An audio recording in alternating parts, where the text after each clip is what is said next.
Welcome to আর রান্নাঘর। বন্ধুরা, অনেক রেসিপি তো আপনাদের সাথে শেয়ার করছি, জানি না কবে সাকসেস পাবো, তবে হাল ছাড়িনি, কিছু না কিছু আপনাদের জন্য নিয়ে আসছি। আজকে যে রেসিপিটা সেটা দেখেই বুঝতে পারছেন এটা নিমকি, তবে সুগার ফ্রি নিমকি। অনেক সুগারের পেশেন্ট আছে, ডায়াবেটিসের, তারা এই সমস্ত খাবারগুলো অ্যাভয়েডই করে, কিন্তু যদি আমরা সুগার ফ্রি নিমকি বানিয়ে দিই তবে অবশ্যই তারা একটু খেতে পারবে, যেমন আমার বাবা। তো যাই হোক, এই সুগার ফ্রি নিমকি বানানোর জন্য দেখুন আমি নিয়েছি ময়দা প্রায় 2 বাটি মতো। ময়দার মধ্যে আমি দিয়ে দিলাম স্বাদ মতো লবণ, কালো জিরে 1 চামচ,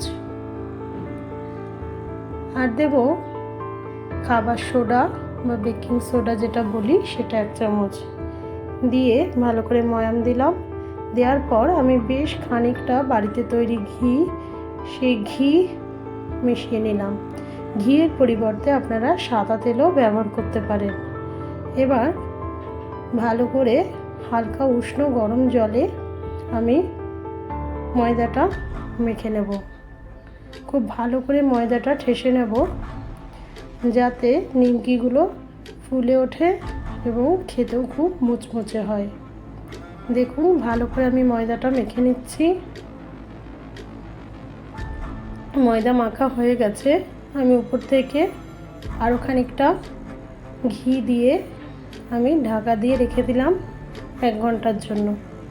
1 ঘন্টা পর দেখুন আমি ময়দাটা আরও একবার ভালো করে ঠেসে নিচ্ছি যাতে ভালো করে নিমকি তৈরি করতে পারি।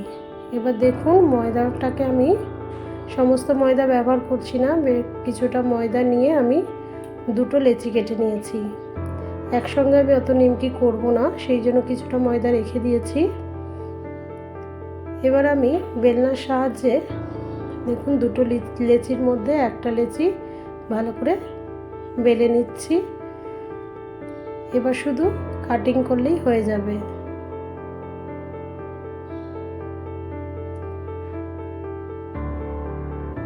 এবার পুরো শুধুমাত্র নিমকি শেপ দিয়েছি আমি। ময়দা মাখাটা এত সুন্দর হয়েছিল যে একটু উলটপালট হয়নি আমার নিমকি করতে গিয়ে।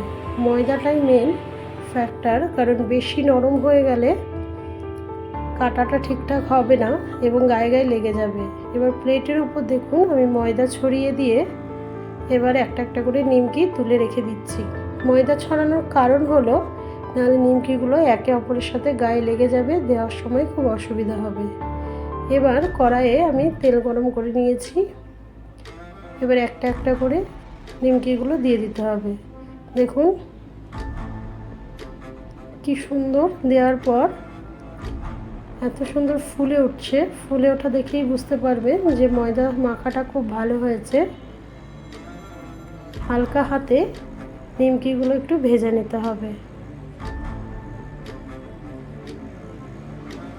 দেখুন লাল লাল করে ভেজে নিচ্ছি।